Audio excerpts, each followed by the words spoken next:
سامعین کرام السلام علیکم۔ آپ حضرات کی خدمت میں اس جشن ولی عصر کی مبارکباد پیش کرتے ہیں۔ اپنی اس گفتگو کا آغاز ایک قطعے کے ذریعے سے کرتے ہیں۔ ملاحظہ فرمائیں کہ اٹھو کہ ہونے کو اب ہے ظہور بسم اللہ، اٹھو کہ ہونے کو اب ہے ظہور بسم اللہ، لو چھانے والا ہے ظلمت پہ نور بسم اللہ، اور زمیں پہ آ کے امامت کے واسطے عیسیٰ، زمیں پہ آ کے امامت کے واسطے عیسیٰ، کہیں گے مہدی حق سے حضور بسم اللہ، کہیں گے مہدی حق سے حضور بسم اللہ۔ اور ایک مطلع اور چند اشعار کی ملاحظہ فرمائیں امام عصر کی بارگاہ میں۔ دولت دنیا سے خالی میرا گھر ہونے کو ہے، دولت دنیا سے خالی میرا گھر ہونے کو ہے، ساری محنت عمر بھر کی کارگر ہونے کو ہے، ساری محنت عمر بھر کی کارگر ہونے کو ہے، اور سب گناہیں ڈال دو عشق علی کی آگ میں، سب گناہیں ڈال دو عشق علی کی آگ میں، آخری بس 4 کاندھوں کا سفر ہونے کو ہے، آخری بس 4 کاندھوں کا سفر ہونے کو ہے، اور اے میری ڈوبی ہوئی نظروں ٹھہر جاؤ ذرا، اے میری ڈوبی ہوئی نظروں ٹھہر جاؤ ذرا، منتظر ہم ہیں ظہور منتظر ہونے کو ہے، منتظر ہم ہیں ظہور منتظر ہونے کو ہے، با ادب ہیں کہکشائیں ہاتھ جوڑے آفتاب، با ادب ہیں کہکشائیں ہاتھ جوڑے آفتاب، کیا افق پر جلوہ گر شق قمر ہونے کو ہے، اور منتظر کے عشق میں اجزا بغاوت کر نہ دیں، منتظر کے عشق میں اجزا بغاوت کر نہ دیں، کارزار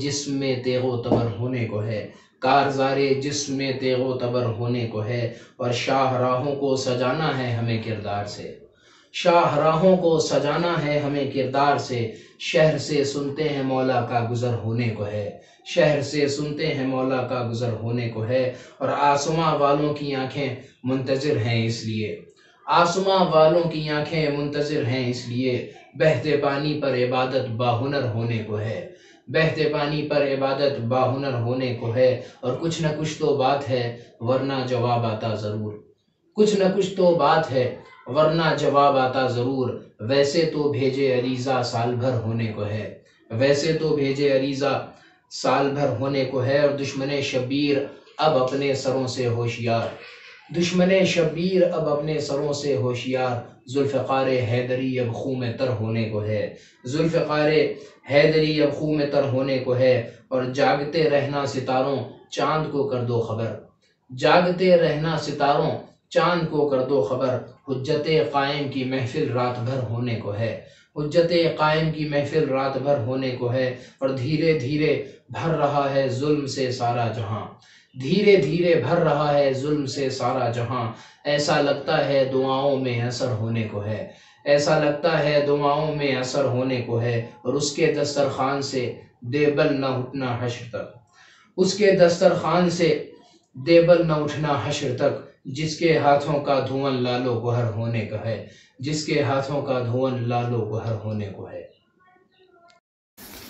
اعوذ باللہ من الشیطان اللعین الرجیم، بسم اللہ الرحمن الرحیم، الحمدللہ رب العالمین، والصلاة والسلام علی نبی الکریم وعلی آلہ الطیبین الطاہرین المعصومین المنتجبین، ولعنت اللہ علی اعدائہم من الآن الی قیام یوم الدین، آمین یا رب العالمین۔ اما بعد فقد قال اللہ تبارک و تعالی فی قرآن المجید، بسم اللہ الرحمن الرحیم، یا ایہا الذین آمنوا اصبروا وصابروا ورابطوا واتقوا اللہ لعلکم تفلحون۔ صلوات بآواز بلند محمد وآل محمد۔ حاضرین محترم، السلام علیکم ورحمۃ اللہ وبرکاتہ۔ قرآن مجید سورہ آل عمران میں آیت نمبر 200 میں اعلان پروردگار ایمان والو صبر کرو اور ایک دوسرے کو صبر دلاؤ، اور اطاعت امام پر کمر بستہ کر لو، اللہ سے ڈرتے رہو، تم فلاح پا جاؤ گے، رابطہ اختیار کرو، تقوی اختیار کرو۔ عزیزان محترم معصومین علیہم الصلوۃ نے اس آیت کی تفسیر میں فرمایا، اے لوگو جو ایمان لائے ہو، غیبت کبریٰ کے شدید مشکلات پریشانیوں پہ صبر کرو، اور دوسروں کو بھی صبر کی تلقین دیتے رہو، امام سے اپنا رابطہ مضبوط رکھو، اور خدا کا ڈر خوف پیدا کرو تاکہ کامیاب ہو جاؤ۔ عزیزان محترم، امام زمانہ جل اللہ تعالیٰ فرجہ الشریف کے متعلق 3 چیزیں بالکل سامنے اور واضح ہیں. ایک ہے غیبت، دوسرا ظہور، اور تیسرا انتظار. 2 کا تعلق ہم سے نہیں ہے، امام سے ہے، غیبت اور ظہور. ہمارا تعلق صرف انتظار سے ہے. غیبت بھی 2 طریقے کے مفہوم پائی جاتی ہے. غیبت شخص ہے اور غیبت شخصیت ہے. کبھی ایسا ہوتا ہے کہ کوئی انسان ہماری نگاہوں کے سامنے اوجھل ہوتا ہے اور اسی بنا پر اسے غائب کہا جاتا ہے، جس کے جیسے وجود اقدس الہی ہماری نگاہوں کے سامنے نہیں ہے، غائب ہے. قیامت ہمارے عقائد کے اعتبار سے غائب کی حیثیت رکھتی ہے. کبھی کبھی ایسا ہوتا ہے کہ شخص اور وجود نگاہوں کے سامنے ہوتا ہے لیکن اس کی شخصیت اور حیثیت غائب ہوتی ہے. جو حال ہر قوم میں اس کی نبی کا رہا ہے، تقریباً 40 سال سرکار دو عالم کا رہا ہے کہ موجود ہیں لیکن ان کی شخصیت غائب ہے. ان کا وجود مقدس نگاہوں کے سامنے ہے لیکن ان کی حیثیت رسالت اور نبوت کے اعتبار سے غائب ہے، جس کی بنا پر آپ با اعتبار فرزند عبداللہ حاضر تھے، با اعتبار رسول اللہ غائب تھے. امام عصر کی حیثیت بھی روایات کی بنا پر ایسی ہی ہے کہ آپ کی غیبت کا تصور یہ نہیں ہے کہ دنیا کے حالات سے بے خبر کسی دور دراز علاقے میں حجرے کے اندر زندگی گزار رہے ہیں. کسی شخص کی نگاہ بصارت آپ تک نہیں پہنچ سکتی، بلکہ آپ کی غیبت در حقیقت شخصیت کی غیبت ہے. آپ معاشرے کے اندر رہتے ہیں، وقتاً فوقتاً لوگوں کے سامنے بھی آتے ہیں، لیکن چونکہ شخصیت کا عرفان اور معرفت نہیں ہوتی، نگاہوں سے غائب ہو جانے کے بعد یہ احساس پیدا ہوتا ہے کہ شاید یہی امام عصر ہو. اس لیے آپ کو غائب تصور کیا جاتا اور آپ کے بارے میں غیبت کا عقیدہ رکھا جاتا. اس میں کوئی شک نہیں کہ اکثر افراد کے اعتبار سے آپ نگاہوں سے بھی غائب ہیں، اور حفاظت نفس اور دین کا تقاضا بھی یہی ہے کہ ہر شخص کی نگاہ کے سامنے نہ آئے. لیکن بے شمار افراد ایسے ہیں جن کے اعتبار سے آپ کی غیبت صرف شخصیت کی غیبت ہے، ورنہ وجود مقدس اکثر اوقات نگاہوں کے سامنے رہتے ہیں، جس کا اندازہ اس بے حساب واقعات سے معلوم ہوتا ہے کہ وہ ملاقات اور زیارت امام زمان یہ ساری چیزیں یقین پیدا کراتی. دوسری چیز ہے ظہور. غیبت ہی کے اعتبار سے ظہور کا مفہوم بھی ہے. اگر غیبت ظہور سے نگاہوں سے غیبت کے معنی میں ہے تو جس دن جزیرہ خضرا سے نکل کر آبادی میں آئیں گے، لوگوں کی نگاہوں کے پردے اڑ جائیں گے، اس دن کو روز ظہور کا نام دیا جائے گا. اگر غیبت شخصیت کی غیبت ہے تو جس دن اپنی شخصیت کے اعلان کے ساتھ ساتھ کام شروع کریں گے، وہ انقلابی مہم کا آغاز کریں گے، وہی دن ظہور کا دن ہوگا. تیسری چیز ہے، بہت مختصر خاکہ میں آپ کی خدمت میں گزارش کروں، ایسے ماحول میں اور پورا سارے چیپٹر آ جائیں. انتظار میں یہ چیزیں نہیں ہوتی ہیں عام طریقے سے کہ کچھ نہ کرنے کا نام انتظار ہے. انتظار ایک منفی تصور بن کر رہ گیا ہے، جبکہ انتظار انسان کس کا کرتا ہے، کس عالم میں کرتا ہے، کیسا کرتا ہے. انتظار کے لیے 3 لفظ، تاکہ پوری دعائیں، سماج، سوسائٹی، اعمال، 15 شعبان اور دیگر تمام چیزیں انسان کے ذہن میں آ جائیں. انتظار مثبت کا ہوتا ہے، فائدے مند کا ہوتا ہے. اعتبار جس کے اوپر ہوتا ہے اس کا انتظار ہوتا ہے. انتظار 3 ارکان ہیں جن کے بغیر انتظار مکمل ہو ہی نہیں سکتا. ایک عقائد میں انتظار، عمل میں انتظار، نفسیاتی اعتبار سے انتظار. عقائد کے اعتبار سے، عقیدے کے اعتبار سے اس انتظار کی ضرورت اس لیے پڑ رہی ہے کہ پروردگار نے جن اور انس کو عبادت کے لیے پیدا کیا ہے. آپ اندازہ لگائیں کہ ہم ہی انتظار نہیں کر رہے، کل کائنات انتظار کرے، زمین آسمان تمام مخلوق ہے، خدا انتظار کرے. خود قرآن مجید انتظار کر رہا ہے، اور قرآن مجید کی طرح طرح کی آیتیں انتظار کر رہی ہیں، جسے وما خلقت الجن والانس الا لیعبدون، کہ جن اور انس کو اللہ نے عبادت کے لیے پیدا کیا. یہ مقصد ابھی تک کلی اعتبار، مکمل اعتبار سے حاصل ہوا ہی نہیں ہے. چند لوگ ہیں عبادت کرنے والے، تو یعنی یہ آیت مکمل نہیں ہے، تو یہ آیت بھی انتظار کر رہی ہے کہ وہ آئے جس کی وجہ سے یہ آیت مکمل ہو جائے اور تخلیق کائنات کا مقصد مکمل ہو جائے۔ دوسری، یریدون لیطفئوا نور اللہ بافواہہم، یہ لوگ منہ سے پھوکوں سے یہ چراغ بجھا دیں گے، نہیں، ناممکن ہے، یہ نور منہ سے نہیں پھونکا جائے گا۔ یہ علامت ہے کہ نور الہی ناتمام نہیں رہ سکتا، اسے ایک دن مکمل ہونا ہے، لہٰذا جب تک اس کی تکمیل کا منظر سامنے نہ آ جائے اس وقت تک انتظار کرنا پڑے گا، ہمارا ہی نہیں، قرآن کا۔ جب وہ نور مکمل ہو جائے گا تو وعدہ الہی پورا ہو جائے گا۔ جیسے قرآن مجید کہتا ہے هو الذی ارسل رسولہ بالہدی ودین الحق لیظہرہ علی الدین کلہ ولو کرہ المشرکون، اس خدا نے اپنے رسول کی ہدایت اور دین حق کے ساتھ بھیجا ہے۔ یقیناً یہی راز ہے کہ پیغمبر اسلام نے اپنے اس فرزند کو مہدی کے لقب سے نوازا، یہ خدائی ہدایت کو حامل ہے، اور ان ہدایات کے بغیر کوئی شخص اتنا عظیم عمل انجام نہیں دے سکتا۔ اور نرید ان نمن علی الذین استضعفوا فی الارض ونجعلہم الائمۃ نجعلہم الوارثین، ابھی زمین کا وارث، دین میں جسے ضعیف کر دیا گیا ہے اسے بھیجا جائے گا۔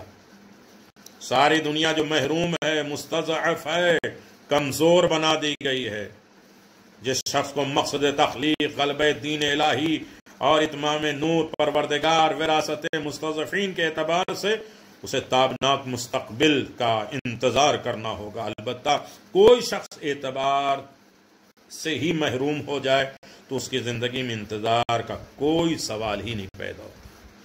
تو عقائد کے اعتبار سے انتظار، عمل کے اعتبار سے بھی انتظار، انسان مسلسل مصروف عمل ہے اور اس کے دور کی زمین ہموار کرتا ہے جس کا انتظار کر رہا ہے۔ نفسیاتی اعتبار سے انتظار کی شرط یہ ہے کہ انسان ہر وقت اس مستقبل پر نظر رکھے جس کا وہ انتظار کر رہا ہے، اور حالات زمانہ کے ابتری بہتری کی بنا پر کسی مایوسی اور لاوارثی کا شکار نہ ہو جائے کہ زمانہ خراب ہو رہا ہے۔ ہم اور آپ کیا میرے عزیزوں، انتظار کا ایک فلسفہ یہ ہے کہ انسان انتظار اس کا کرتا ہے جس پر اعتبار ہو، جس سے فائدہ ہو، نقصان دہ کا انتظار نہیں کرتا ہے۔ یہ عدل و انصاف کا انتظار کرے گا۔ جن کی زندگیاں ظلم و ستم سے بری ہے وہ آنے والے کی آمد سے خوف زدہ نہیں ہوگا، اس کے منتظر ہوگا۔ انتظار کی ایک عظمت یہ بھی ہے، میں آگے بات بڑھاؤں، یہ ایک مفہوم ہے کہ ساری دنیا تک یہ تمام تین چیزیں پہنچ جائیں، غیبت، ظہور، انتظار۔ انتظار کی ایک عظمت یہ بھی ہے کہ اس سے اسلام اور یہودیت کا فرق ظاہر ہوتا ہے۔ جیسے جناب موسیٰ 30 دن کے وعدے پر کوہ طور پہ گئے اور پروردگار نے مزید 10 دن اور روک لیا تو قوم انتظار نہ کر سکی، گائے کی پرستش اور گمراہ ہو گئی، جس کا مطلب یہ ہوا کہ یہودیت میں طاقت انتظار نہیں ہے۔ اب مسلمان کا فرض ہے کہ اپنے قائد کا انتظار کرے تاکہ اس کا کردار یہودیت سے الگ ہو جائے اور وہ مذہب یہودیت کے فروغ سے، جس میں طاقت انتظار نہیں ہے، اس کا یہودیت سے کوئی تعلق نہیں ہے، جس کی بنیاد انتظار پہ قائم ہے۔ لہذا انتظار تو ہوگا۔ اب انتظار کس طریقے سے، یعنی آپ دیکھیے کہ امام سے ملاقات کیا امکان ہے، یا انسان امام علیہ الصلاۃ والسلام کے حاضر میں حاضر ہو سکتا ہے؟ سب سے بڑی چیز یہ ہے کہ امام کا دیدار محال نہیں ہے، اور آپ کی خدمت میں حاضر بھی قابل انکار نہیں ہے، لیکن چند باتیں جو آگہی کی حیثیت رکھتی ہے کہ خود روایت میں ہے، پروردگار میں تجھ سے درخواست کرتا ہوں کہ اپنے ولی امر کا دیدار کرا دے، عصر غیبت کی دعا میں ہے۔ یہ بات بھی میرے لیے بہت سخت ہے کہ میں سب کو دیکھوں اور آپ کے دیدار سے محروم رہ جاؤں۔ غیبت شخصیت جناب موسیٰ کے زمانے میں دیکھ لیجئے، جناب یوسف کا زمانہ دیکھ لیجئے، خود جناب موسیٰ فرعون کی گود میں ہے لیکن فرعون جناب موسیٰ کی شخصیت سے بے خبر ہے۔ جناب یوسف کے بھائی کی خدمت میں حاضر ہو جائے، کہنے لگے عزیز مصر ہمیں ہمارے اہل و عیال کی سختیوں سے گھیر لیا، شخصیت غائب ہے۔ تو میں یہاں بات یہ کر رہا ہوں کہ ملاقات کی قسمیں کیا ہیں، ملاقات کا طریقہ کیا ہے، ملاقات کس طریقے سے ہو سکتی ہے۔ اگر اس انداز سے انسان دیکھے تو ساری چیزیں ایک طرف ہے۔ جو انسان بالخصوص جوان جو پاک دل میں کمالات اور روحی کی طرف بڑھ رہے ہیں، معنوی اعتبار سے اپنے وجود میں فروغ دے رہے ہیں، ان کو خوب توجہ دینا چاہیے کہ امام کی ملاقات محال نہیں ہے، ناممکن نہیں ہے۔ بہرحال جب آپ ظہور فرمائیں گے تو بعض لوگ کہیں گے کہ ہم نے انہیں دیکھا ہے، کیونکہ حضرت کی غیبت ملائکہ اور جن کی غیبت کی طرح ہے۔ وہ لوگوں کی نگاہوں سے غائب بھی ہیں اور کچھ لوگوں ان کے بھی دیکھ لیتے ہیں، جیسے حضرت خضر اور الیاس کی غیبت ہے، ان کے غائب ہونے کے باوجود بھی لوگوں نے ان سے ملاقات کیا ہے۔ حضرت بقیت اللہ کے حضور میں تشرف زیارت 4 صورتوں میں انجام پاتی ہے۔ اول، مومن کو عالم خواب میں زیارت ہو۔ خواب ہر جگہ بیکار نہیں ہوتا، خواب پہ ایک مذہب ڈیپینڈ ہے۔ خواب کس کیفیت کا ہے، کس کے نام پہ خواب آتا ہے، کس وجود سے خواب آتا ہے۔ ہر خواب خرافات نہیں ہے، دوسروں کے خوابوں سے مختلف ہوتا ہے۔ جیسے بہت سے مسائل عالم بیداری میں عام طریقے سے انسان حل نہیں کر پاتا تو عالم خواب میں دیکھتا۔ جناب ابراہیم نے خواب دیکھا، جناب یوسف نے خواب دیکھا، طرح طرح کی خواب موجود ہیں۔ سید ابن طاؤس علیہ الرحمہ کہتے ہیں کہ آخر میں جب مشکلات بڑھ گئی، ہماری زندگی سے مشکلات جا نہیں رہی ہے، تو دعائے ابرات کے متعلق فرمایا کہ میرے دوست سید سعید رضی الدین محمد ابن محمد آپ نے عجیب و غریب واقعہ نقل کیا ہے کہ وہ ایک مصیبت میں گرفتار ہو گئے۔ اس زمانے میں انہوں نے اپنی کتاب میں چند ورق دیکھے، کاغذ دیکھے اپنی کتاب میں۔ جب اس دعا کو اپنے کاغذ سے اپنے کاپی پہ لکھ لیا تو وہ جو اصل کاغذ پہ لکھا تھا وہ غائب ہو گئی۔ یعنی اس کی تفسیر ہے کہ حضرت کو خواب میں دیکھا، رو رو کے عرض کرنے لگے مولا مجھے ان ظالموں سے نجات دلا دیجئے۔ حضرت نے فرمایا دعائے ابرات پڑھو۔ عرض کیا یہ کون سی دعا ہے؟ کہا کہ تمہاری کتاب مصباح میں موجود ہے۔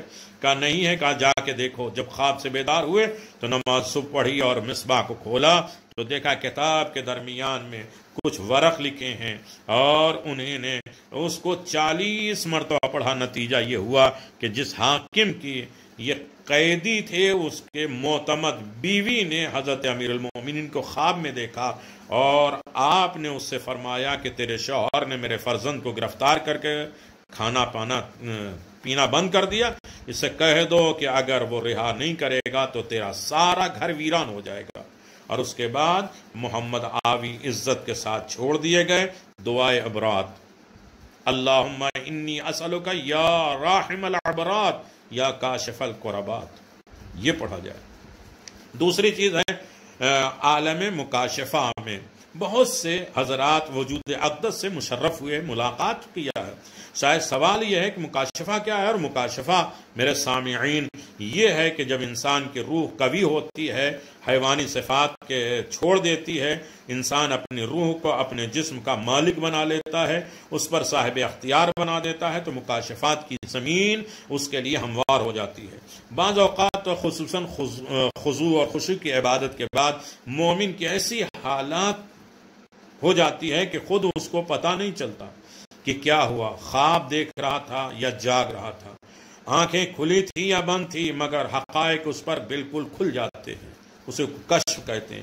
ایسے مومن سے ارواح ملائکہ گفتگو کرتے ہیں، ایسے افراد ائمہ معصومین علیہ السلام کو دیکھتے ہیں، ان سے پیچ مسائل پوچھتے ہیں اور ان کا حل معلوم کرتے ہیں۔ عام آدمی کا مکاشفہ سے کم بھی ہی واسطہ پڑتا ہے، اگر کبھی واسطہ بھی پڑ جاتا ہے تو اس کو احساس بھی نہیں ہوتا ہے کہ یہاں پر ایک سید طالب علم کا مکاشفہ کا ذکر میں آپ کی خدمت میں کر دوں تاکہ یہ بات واضح ہو جائے۔ وہ سید کہتے ہیں کہ میں نے سید ابن طاؤس کی کتاب میں پڑھا ہے کہ سید ابن طاؤس نے اپنے بیٹے سے فرمایا کہ جب تم حضرت سے توسل کرنا چاہو تو حضرت کو رحم کی قسم دو، یعنی رشتہ داری کی قسم دو، ان حضرات سے رشتے کی قسم دو۔ سید کہتے ہیں کہ جب بھی حضرت علی ابن موسیٰ رضا، چونکہ یہ پروگرام خراسان، شاہ خراسان کی محفل امام رضا علیہ السلام کی محفل ہے، لہذا زیادہ باتیں ہم امام رضا علیہ السلام کی کوٹ کریں گے اور امام زمان کے متعلق۔ وہ سید کہتے ہیں کہ میں بھی حضرت امام رضا علیہ السلام کے روض مقدس کے قبر مقدس کے سرانے امام زمان سے توسل کر رہا تھا، متوسل تھا۔ عرض کیا آقا ہم آپ کے چچا زاد بھائی ہیں، ہم سے صلہ رحمی کیوں نہیں کرتے، ہماری خبر کیوں نہیں لیتے؟ سید کہتے ہیں فوراً مکاشفہ کی کیفیت پیدا ہوئی، دیکھا کہ حضرت ولی عصر مجھ سے فرما رہے ہیں کہ ہم ہمیشہ تمہاری طرف متوجہ رہتے ہیں، جو بھی صحت اور سلامتی اور نعمت ہر لحاظ سے تم کو پہنچ رہی ہے وہ ہمارے وسیلے سے پہنچ رہی ہے، جو بھی نعمت پہنچ رہی ہے امام کے وسیلے سے، ان کی شخصیت غائب، نعمت الہی ان کے صدقے میں۔ اللہ اکبر، جو کچھ بھی پہنچ رہے ہیں ہماری وجہ سے، وہ ہمارے وسیلے سے ہے، وہ ہم ہی ہیں جس کے خاطر تم زندہ ہو، مگر ایک تم ہو کہ جس نے ہم سے قطع رحم کر لیا ہے، ہم کو یاد نہیں کرتے، ہمیشہ دنیا کی فکر میں لگے رہتے ہو۔ سید کہتے ہیں میں اس مکاشفے سے متنبہ ہوا، توجہ کیا تو حضرت کی ہر بات بالکل صحیح ثابت ہوئی کہ میری دعا کو خداوند عالم ہم کو خواب غفلت سے بیدار کرے تاکہ ہم حضرت کے قریب ہو جائیں اور وہ ہم سے راضی ہو جائیں۔ تیسری بات، حضرت بقیت اللہ ارواح اللہ فدا حضور میں ان کی بارگاہ میں حاضری اور بیداری، حضرت کے ظاہری جسم کے ساتھ ملاقات تین صورتوں میں ہو سکتی ہے۔ اگر امام کی ظاہری ملاقات کرنا چاہتے ہیں جسمانی تو تین طریقے سے، ایک یہ ہے کہ انسان حضرت کو دیکھے اور اس وقت تو ان کو نہ پہچانے، اور بعد میں اس بات کا خیال کرے کہ یہ امام ہے۔ دیکھیے ایک نجف اشرف کا ایک واقعہ ہے، بالکل مختصر۔ کہتے ہیں کہ ایک صاحب کا ذکر ہے جن کو حضرت کی بارگاہ میں شرف حاصل ہوا، فاضل جلیل عالم نبیل آقا سید باقر اصفہانی بیان کرتے ہیں، فرماتے ہیں کہ میں نے حسب عادت ایک شب بدھ چہارشنبہ مسجد سہلا میں گزاری اور دن کو بھی اسی ارادے میں وہاں رہا، عصر کے وقت مسجد کوفہ جاؤں گا، پنجشنبہ جمعرات کی شب وہاں رہ کر دن میں نجف اشرف واپس آؤں گا۔ میں مسجد سہلا میں تھا، میرے پاس کھانے کا سامان نہیں تھا، اس زمانے میں مسجد سہلا کے جوار میں آبادی نہیں تھی، کوئی روٹی بیچنے والا نہیں تھا، مجھے بھوک لگی تھی جس سے نہایت پریشان تھا، مگر نمازی نماز پڑھنے میں مشغول تھے۔ اسی درمیان ایک صاحب میرے قریب آ کر بیٹھ گئے، انہوں نے اپنا دسترخوان کھولا اور اس وقت میرے دل چاہنے لگا کاش یہ مجھ سے قیمت لے لے اور مجھے کھانا دے دے، اور یکایک انہوں نے میری طرف دیکھا اور تواضع فرمائی اور فرمایا آؤ۔ میں نے شرم کی وجہ سے انکار کیا، لیکن انہوں نے اصرار میں مجھے تیار کر لیا اور خوب پیٹ بھر کر کھانا کھایا۔ فارغ ہونے کے بعد وہ دسترخوان لپیٹ کر مسجد کے ایک حجرے میں چلے گئے جس میں میری نظر جمی ہوئی تھی، اور میں اسے باہر آنے کا انتظار کر رہا۔ جب کافی دیر ہو گئی تو میں نکلا اور فکر میں رہا اور اس حجرے میں گیا تو وہاں کسی کو نہیں پایا۔ یہ سوچ کر میں اٹھا اور حجرے کی طرف دیکھا تو کوئی نہیں تھا۔ اس بات کی طرف یہ متوجہ کرتی ہے کہ حضرت حجت ہیں، ان کے علاوہ کوئی نہیں۔ دوسرا یہ ہے کہ بعض اوقات ممکن ہے کہ انسان عالم ظاہر میں حضرت کی خدمت میں پہنچے مگر آپ کو پہچانے اور بعد میں کبھی خیال نہ آئے، نہ پہچان پائے نہ خیال آئے، ایسا بھی ہو سکتا ہے۔ آپ کو دیکھا جائے اور بھول جائے، جیسے کہ حدیث میں ہے کہ اکثر لوگ کہیں گے کہ ہم نے ان صاحب کو کہیں دیکھا ہے، مگر کبھی یہ خیال نہیں آتا کہ آپ امام زمان ہوں گے۔ اصفہان کے ایک تاجر بیان کرتے ہیں کہ میں نے اپنے گھر میں ایک بڑے کمرے کو امام بارگاہ بنایا ہوا تھا جہاں اکثر مجلس حسین ہوتی تھی۔ ایک رات میں نے خواب میں دیکھا کہ میں اپنے گھر سے بازار کی طرف جا رہا ہوں، مگر اصفہان کے بہت سے علماء میرے گھر کی طرف آ رہے ہیں، میرے قریب آئے اور کہنے لگے کہاں جا رہے ہو؟ تمہارے گھر میں تو مجلس حسین ہو رہی ہے۔ میں نے کہا نہیں، تو میرے یہاں تو مجلس نہیں ہو رہی۔ علماء نے کہا نہیں، تمہارے گھر مجلس ہو رہی ہے اور ہم لوگ وہیں جا رہے ہیں۔ حضرت بقیت اللہ بھی وہاں تشریف رکھتے ہیں۔ میں فوراً گھر واپس لوٹنے لگا تو مجھ سے کہنے لگے گھر میں ادب کے ساتھ داخل ہونا، مؤدب ہو کے گھر میں داخل ہونا۔ دیکھنا کچھ علماء امام بارگاہ میں بیٹھے ہوں گے اور صدر مجلس میں ولی عصر بیٹھے ہوں گے۔ جب آپ کی قیافہ پر نظر دیکھی تو آپ کو کہیں اور دیکھا ہے، چنانچہ آپ سے میں نے سوال کیا کہ حضرت میں نے آپ کو کہاں دیکھا ہے؟ آپ نے فرمایا اسی سال مکے میں آدھی رات کو جب تم مسجد الحرام خانہ کعبہ میں آئے اور میرے پاس آ کر اپنا لباس وغیرہ رکھا تو میں نے کہا مفاتی کو لباس کے اندر چھپا دو۔ اصفہان کے تاجر کا کہنا ہے کہ یہی بات تھی۔ ایک رات مکے میں نیند آنے لگی تو خیال کیا کہ اچھا ہو کہ مسجد الحرام سے مشرف ہوں اور وہاں سے بیداری کروں اور عبادت میں مشغول رہوں۔ میں مسجد الحرام میں پہنچا اور چاروں طرف دیکھا کوئی شخص ہو کہ اس کے پاس میں اپنا لباس رکھوں اور جا کر وضو کروں۔ دیکھا کہ آقا ایک کونے پہ بیٹھے ہیں اور آپ کی خدمت میں پہنچا، لباس دیا، مفاتی لباس کے اوپر رکھ دیا اور جانے لگا تو آپ نے مفاتی کو لباس کے اندر رکھ دیا۔ بہرحال خواب میں آقا سے سوال کیا کہ آپ کا ظہور کب ہوگا؟ تو فرمایا وقت قریب ہے، میرے شیعوں سے کہہ دو کہ جمعے کے روز دعائے ندبہ پڑھا کر۔ اس واقعے سے اندازہ ہوتا ہے کہ مومنین بار بار حضرت بقیت اللہ کے حضور میں پہنچتے ہیں مگر ان کو نہیں پہچانتے۔ اگر اصفہان کے تاجر نے وہ خواب نہ دیکھا ہوتا تو آخری عمر تک بھی اس کو خیال نہ آتا کہ مکے میں کس نے ان کی مدد کی۔ اور اس زمانے میں آخری بات میں آپ کی خدمت میں دہرا دوں، تیسری چیز ہے جو حضور سے ملاقات کرنے کا ذریعہ ہے۔ بعض وقت ممکن ہے کہ انسان حضرت کی خدمت میں پہنچے اور اس وقت حضرت کو پہچان جائے اور حضرت سے علمی استفادہ بھی کرے۔ قصص العلماء میں ہے کہ ایک مرتبہ علامہ ہلی تنہا سوار ہو کے کربلا معلیٰ جا رہے تھے۔ راستے میں کسی مقام پر ایک صاحب کے ساتھ ہو گئے جو باتیں کرتے تھے، پیدل چلے جا رہے تھے۔ چلتے چلتے کچھ علمی مسائل پر گفتگو ہونے لگی جس سے علامہ کو اندازہ ہوا کہ یہ بڑے صاحب علم ہے۔ تب علامہ نے اپنے بہت سے مشکل مسائل کو ان کے سامنے رکھا، یہاں تک کہ انہوں نے کسی مسئلے میں بھی علامہ کی رائے کے خلاف اپنا فتویٰ بیان کیا، جس سے علامہ نے انکار کیا اور کہا کہ اس کی تائید کسی حدیث سے نہیں ہوتی ہے۔ اس حضرت نے فرمایا ایسا نہیں ہے، اس کے متعلق ایک حدیث کتاب تہذیب میں شیخ طوسی نے بیان فرمایا جو فلاں صفحے پہ فلاں سطر پہ موجود ہے۔ جب یہ جواب سن کر علامہ بہت متحیر ہوئے، پریشان ہوئے اور یہ بھی دریافت کیا کہ کیا اس زمانے میں حضرت حجت کی زیارت کا شرف حاصل ہو سکتا ہے یا نہیں۔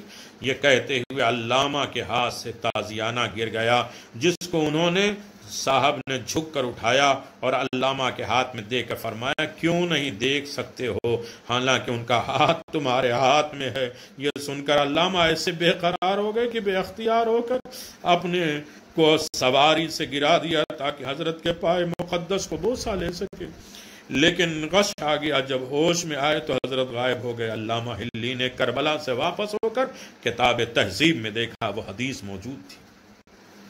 اللہ اکبر۔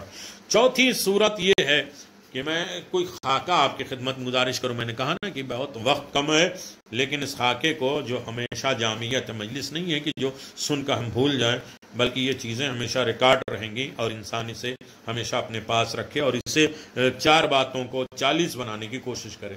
چوتھی صورت یہ ہے کہ جس میں انسان حضرت حجت کی زیارت سے مشرف تو ہوتا ہے، اگر انسان حضرت کے روحانی ارتباط پیدا کر لے، رابطہ پیدا کر لے، جیسے کہ آیت میں تلاوت کی گئی ہے کہ امام سے رابطہ پیدا کرے، ربط ضبط کی طریقے سے، یعنی ان بزرگوان روح کی پہچانی اور روحانی ارتباط کی کیفیت جانے تو آپ سے ہمیشہ رابطے میں رہ سکتا ہے۔ مطلب یہ ہے کہ اس کی روح کے کان اور آنکھ کھلے رہیں اور روح کی زبان بھی کھلی رہے تو اپنے آپ کو ہمیشہ حضرت کے حضور پائے گا۔ آقا سید حسن ابتہی کہتے ہیں کہ ایک واقعہ خود ان کی آنکھوں کے سامنے دیکھا، ایک باعتبار شخص جس کو لوگ پہچانتے بھی تھے ہیں اور ایک دن ایک جگہ موجود تھا، میں بھی وہاں کچھ لوگوں کے ساتھ بیٹھا ہوا تھا، اس شخص کے علاوہ سب ایک دوسرے سے باتوں میں مشغول تھے، کیونکہ ان کی پہچان کا کوئی آدمی نہ تھا، وہ تنہا کھڑا تھا۔ میں نے غور سے دیکھا وہ کسی کے ساتھ بات کر رہا تھا، کبھی چہرے پہ خوشی کے آثار ظاہر تھے، کبھی تعجب ظاہر ہو رہا تھا، کبھی اپنی زبان سے کوئی بات ظاہر کرتے تھے اور کبھی خاموش رہتے تھے، جواب کے منتظر ہوتے تھے۔ میں نے ان کے قریب جا کے ان سے کہا کہ یکو تنہا بات، اکیلے کیسے کر رہے ہیں؟ تم یہاں اکیلے ہو، کس سے باتیں کر رہے ہو؟ کیا محسوس کر رہے ہو؟ کسی دوسرے سے بات کر رہے ہو؟ ماجرا کیا ہے؟ تم کس سے بات کر رہے ہو؟ سوال کر رہے ہو، جواب مل رہا ہے، متعیر بھی ہو رہے ہو، خوش بھی ہو رہے ہو؟ تو وہ کہنے لگے کہ وہ میرے امام زمان عجل اللہ تعالی فرجہ الشریف ہے۔ آپ نے مجھ سے چند باتیں بیان کیے جو انشاءاللہ آئندہ انجام پائیں گی۔ میں نے اصرار کیا اگر ممکن ہو تو مجھ سے ان کا ذکر کریں، تو انہوں نے کچھ بیان کیا اور وہ ساری باتیں بعد میں ظاہر ہوئیں۔ امام زمان عجل اللہ تعالی فرجہ الشریف کے ساتھ رابطہ ہونا ضروری ہے۔ ہمارا ربط و ضبط، کنیکشن، وابستگی کے معنی ایک چیز دوسری چیز سے جوڑ دیا جائے، لیکن یہاں رابطہ امام زمان سے مراد ایسے رابطہ ہے جیسے بدنی خلیوں کا رابطہ دل سے ہوتا ہے۔ دل اپنے عمل کے ذریعے گردش خون سے خلیوں کو زندگی بخشتا ہے، تمنالیوں میں جاتا ہے اور زندگی حرکت میں رہتی ہے۔ جب دل اپنا کام بند کر دے تو خلیہ مر جاتے ہیں، اسی انسان کی موت واقع ہو جاتی ہے۔ یا ایھا الذین آمنوا اصبروا والصابروا والرابطوا، اللہ اکبر۔ امام زین العابدین علیہ السلام فرماتے ہیں خداوند عالم نے اس آیت میں رابطے سے مراد اپنے امام وقت سے رابطہ رکھنا لازم قرار دیا ہے۔ رابطوں کے باطن میں ممکن ہے کئی معنی چھپے ہوں اور امام زمان کی ذات کی طرف اشارہ بھی ہو۔ ہم ایک دوسرے کو دوست رکھیں، ایک دوسرے کے ساتھ رابطہ برقرار رکھیں تاکہ ان مقدمات اور تہذیب نفس کی وجہ آوری ہو سکے، مقام ولایت اور محبت کی وجہ سے ارتباط قلبی رابطہ امام زمان سے پیدا ہو سکے، اور یقیناً ہر طریقے کی نوعیت کی محبت اور رابطہ امام زمان صرف ولی خدا کی بنیاد پر۔ امام زمان سے کیسے رابطہ کیا جا سکتا ہے؟ خدا چاہے تو مقدر یاوری کرے، متعدد ذرائع سے سرکار امام زمان سے ہم رابطہ استوار کر سکتے ہیں، جیسے اضطرار، غم۔ لوگ جنہوں نے حالت اضطرار مشکلات میں امام زمان سے توسل کیا، انہوں نے سرکار کی زیارت کی، جیسے بالخصوص مقام مخصوص دن، مخصوص ایام میں تہذیب اور پاکیزہ نفس کے ذریعے ایک پارسا اور پاکیزہ نفس آدمی دعائے ندبہ پڑھے، جب اس جملے پہ جائے حل الیک یا ابن احمد فسبیل فتلقا، کہ فرزند آپ کیا کوئی ایسا راستہ ہے جس سے تیری زیارت نصیب ہو؟ تو عالم مکاشفہ میں اسے سرکار دو عالم کی زیارت نصیب ہو۔ آپ نے فرمایا ہاں راستہ ہے، وہ ہے تزکیہ نفس، نفسوں کو پاک کرو۔ وہ لوگ جنہوں نے سرکار دو عالم سے محبت کی اور دل کو دنیا کے اٹھا لیا، اور خاص طور سے لوگوں نے جنہوں نے دنیا کے ہر چیز میں پیچھے چھوڑ دیا اور اپنا دل سرکار کے سپرد کر دیا، ان میں سے کچھ جزیرہ خضرا میں پہنچ گئے اور وہیں ہو کر رہ گئے، اور کبھی کبھی انہیں سرکار دو عالم سے بھی ذمہ داری سونپی جاتی ہے۔ حضرت امام زمان سے کے ساتھ رابطے کے طرح طرح قسمیں موجود ہیں، اور رابطے کے مقدمہ میں کمزور رابطے کا زینہ قرار دیا ہے۔ کچھ رابطے محکم اور مضبوط ہوتے ہیں، کامل ہوتے ہیں۔ سرکار دو عالم سے، سرکار زمانہ سے شدید محبت، ہمیشہ ان کی یاد میں مگن رہنا، دینی خدمات اور لوگوں کو امام زمان سے متعارف اور معرفت دلاتے رہنا، امام زمان کی تعریف اور ثنا خوانی کرتے رہنا، سرکار امام زمان کی سلامتی کے لیے صدقہ دینا، سرکار کے حوالے منت نظر ماننا، اعمال صالحہ بجا لانا اور صلہ رحم کرنا، مختلف دعائیں زیارت پڑھنا جو سرکار کو اچھی لگتی ہے۔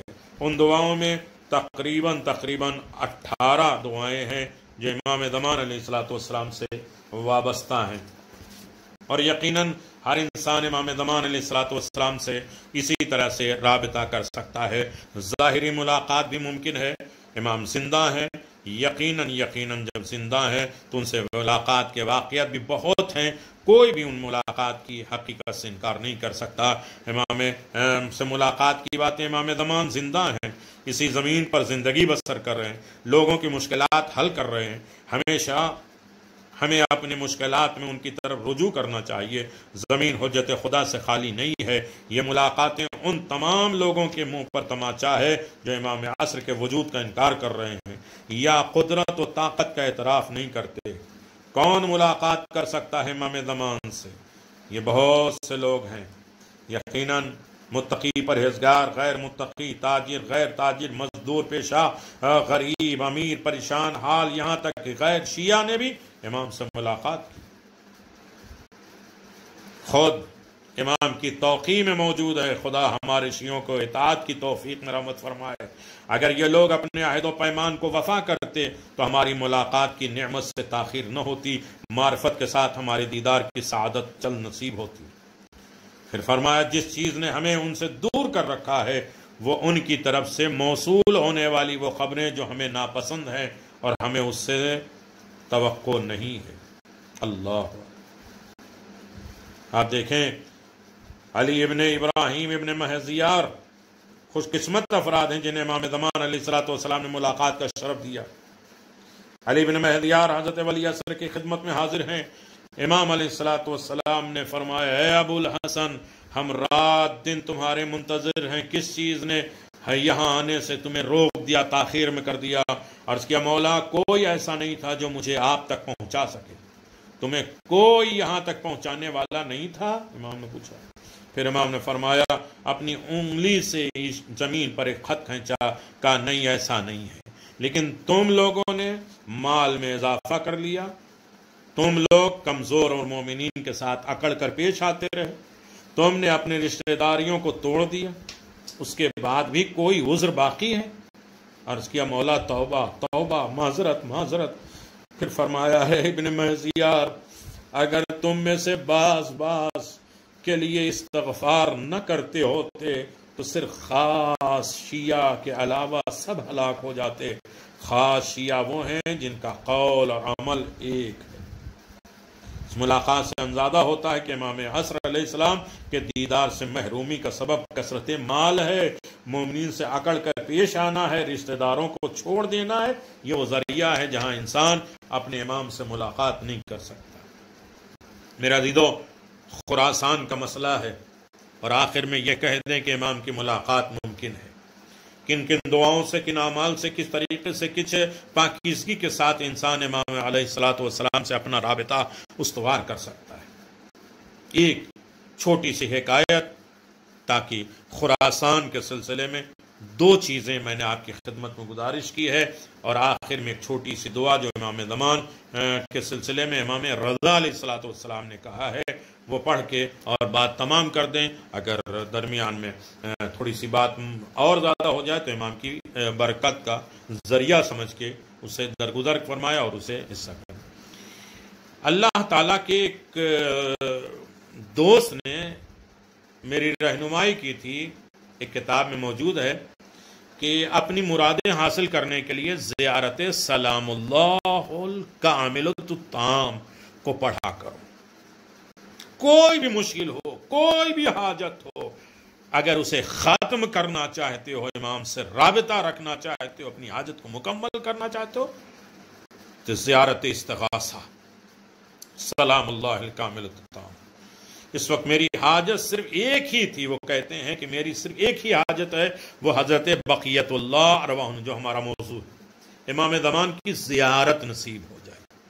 اس لیے کہ میں آدھی رات کو زیر آسمان کے نیچے پڑھتا تھا، اور زیارت کو بعنوان استغاثہ، فریاد، استغاثہ زیارت پڑھنا نہیں ہے، زیارت کرنا ہے استغاثہ، اور فریاد کے اعتبار سے آنکھوں آنسو ہو، دل نرم ہو، دل فریاد ہو، کوئی دولت لٹ جانے کا خطرہ ہو اور کوئی چیز چھین جانے کا ڈر ہو، اس وقت جو استغاثہ کرتا ہے انسان، بھوکا پیاسا انسان فریاد کرتا ہے، اس طریقے سے تمام آداب و شرائط کے ساتھ اسے پڑھتا تھا۔ جس وقت اس زیارت کے اس جملے پر پہنچتا تھا، یا مولا یا صاحب الزمان، یبن رسول اللہ حاجتی، جب آتا تھا قضا اور قضا پر پہنچتا تھا تو لفظ قضا کے بجائے اپنی حاجت بیان کرتا تھا، اور میں کہتا تھا حاجتی رؤیت کا و صحبت کا، میری صرف اتنی حاجت ہے کہ میں آپ کو دیکھ لوں اور آپ کی بز میں رہوں، آپ کی خدمت میں حاضر ہوں۔ اسی طرح جب زیارت کے آخر میں اپنی حاجات طلب کرنے کا ذکر ہوتا تھا تو وہاں بھی میں یہی کہتا تھا کہ میں صرف آپ کو دیکھنا چاہتا ہوں۔ میرے عزیزوں، یہاں تک کہ ایک شب جمعہ آدھی رات مشہد المقدس امام رضا علیہ السلام کی بارگاہ میں، شاہ خراسان کا یہ جشن ہے، اس لیے میں زیادہ سے زیادہ امام رضا علیہ السلام کی باتوں کو، ان کے پیغامات کو کوٹ کر رہا ہوں یا ان کی بارگاہ سے۔ مشہد مقدس امام رضا علیہ السلام کے روضے میں ایک مسجد ہے، مسجد گوہر شاد۔ تقریباً رات کے 12 بجے تھے، یہی زیارت پڑھنے میں مشغول ہو گیا۔ وہ کہتے ہیں شاید مبالغہ نہ ہو کہ اسی وقت صحن میں صرف میں ہی تنہا آدمی تھا اور مسجد کے چراغ روشن تھے، یعنی میرے سوا کوئی نہیں تھا۔ میں اس وقت بڑے نہایت توجہ کے ساتھ نماز استغاثہ کے بعد زیارت پڑھ رہا تھا۔ جب میں اس الفاظ پر پہنچا، یا مولا یا صاحب الزمان یا ابن رسول اللہ حاجتی رؤیت کا و صحبت کا، یعنی میرے مولا، میرے آقا، میرے حاجت فقط صرف آپ کا دیدار، آپ کی زیارت، آپ کی خدمت ہے۔ تو میں نے دیکھا کہ بہت خوبصورت جوان نورانی شکل والا، علماء کے لباس، قبلہ والے دروازے کی طرف سے گنبد کے ساتھ والے راستے سے داہنی طرف مسجد میں داخل ہوئے۔ میں نے دیکھتے ہی ساتھ تقریباً یقین پیدا ہو گیا کہ وہ ہمارے بقیت اللہ ارواح اللہ کا فدا کی ذات ہے، اس لیے باقی زیارت کو میں نے چھوڑ دیا، اس سید کے نزدیک ہوا، وہ بھی میری طرف متوجہ ہوئے، بغیر اپنے سر کو نیچا جھکائے ہوئے حرم مقدس کی طرف جا رہا تھا۔ اس کا روب، ان کا روب و دبدبہ جلال مجھے مانے تھا، لہذا کوئی گفتگو بھی نہیں کر پایا، ان کے پیچھے پیچھے حرم کی طرف روانہ ہوا اور اپنے دل میں سوچ رہا تھا کیسے یقین پیدا کروں کہ یہ سید حیت بقیت اللہ ہے۔ آخر کار وہ میرے سامنے کھڑے ہو کر زیارت پڑھنے میں مشغول ہو گئے۔ میں نے چاند لحظہ غفلت کی، پھر اسے غفلت کو اپنے آپ کو بیدار کیا، ان کی زیارت میں مشغول ہو گئے یہاں تک کہ وہ غائب ہو گئے۔ یہ ہیں امام زمان اجل اللہ تعالیٰ فرجہ شریف، جو ہر عالم میں اپنے چاہنے والوں کو یاد کرتے ہیں۔ آخر میں عنوان تو یہی ہونا چاہیے تھا، اور بہت بڑا عنوان ہے، تقریباً خراسان کے 3 اشروں میں اسی چیز کو میں نے آپ کی خدمت میں ناصر امام زمان، ناصر امام حسین علیہ السلام، امام رضا علیہ السلام زمان غیبت میں حضرت ولی عصر عجل اللہ تعالی فرجہ الشریف کی طرف دعا کرنے کا حکم دیتے ہیں اور کہتے ہیں اللہم اشعب بی صدعا ورتق بی فتقا وامت بہ الجورا وازہر بہ العدلا وزین بطول بقائه الارض وایدہ بالنصر والنصر بالرعب وقونا سریہ وخذل خادلیہ ودمدم بہی نصب لہو۔ خدایا ان کے ذریعے سے افتراق انتشار کو یکجہتی میں بدل دے۔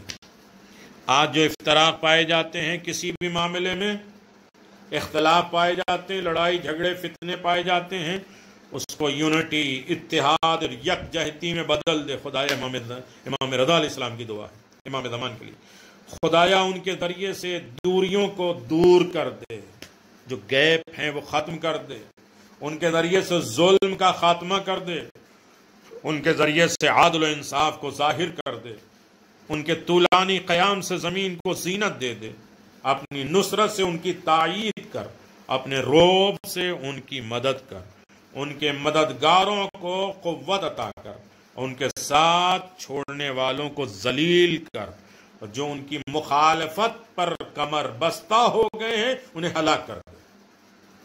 اللہ اکبر، یہ ہیں امام رضا علیہ السلام. خدا بحق امام رضا علیہ السلام ہمیں امام زمان سے وابستہ ہونے کی دولت عطا فرما، امام زمان کی خوشنودی اور ان کی رضا کے لیے کام کرنے کی دولت عطا فرما. اور آخر میں سب چیز سمیٹ کر یہی ہو سکتا ہے کہ انسان امام زمان کا دیدار کرے. دیدار سے محویت پیدا ہوتی ہے، محویت سے حضوریت پیدا ہوتی ہے، حضوریت سے قربت پیدا ہوتی ہے. اور پھر یہ ساری چیزیں صرف علم کے اعتبار سے نہ جانے، معرفت کے اعتبار سے جاننا اور ہے، پہچاننا اور ہے. معرفت جتنی اعلیٰ ہوگی محبت بڑھے گی، اور محبت جتنی اچھی ہوگی اتنی اللہ زیادہ امام کی خدمت ہوگی. معرفت، محبت، پھر خدمت. ہم سب کو معرفت امام زمان کی دولت عطا فرما، محبت امام زمان کی خدمت عطا فرما، اور خدمت دین امام زمان کی توفیق عنایت فرما. وآخر دعوانا ان الحمد للہ رب العالمین، وصلی اللہ علی محمد وآل محمد وعجل فرجہ.